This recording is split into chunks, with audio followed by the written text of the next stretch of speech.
আজ কি শিখব? আজ আমরা কৃতজ্ঞতা ও সহানুভূতি সম্পর্কে জানব। শুকর মানে আল্লাহর উপর কৃতজ্ঞ থাকা।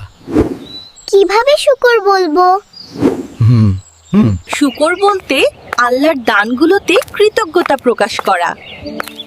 আমি শিখছি।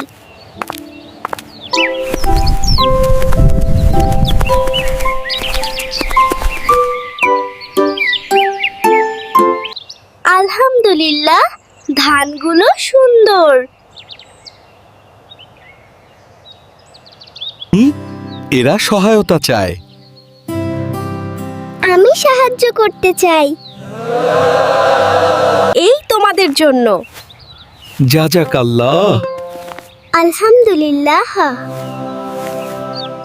শুকর ও সাহায্য আমাদের মনকে আনন্দ দেয়। আমি আজ অনেক কিছু শিখেছি। আমি আল্লাহকে ধন্যবাদ জানাই।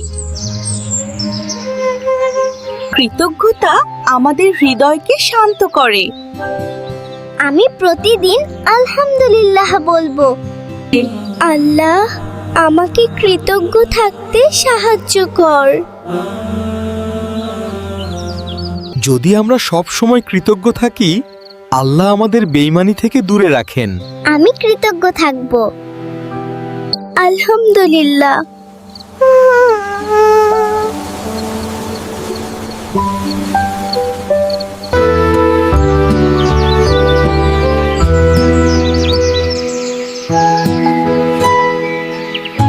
দেখ, কৃতজ্ঞতা জীবনে রং যোগ করে। আমি আলহামদুলিল্লাহ বলবো প্রতিদিন।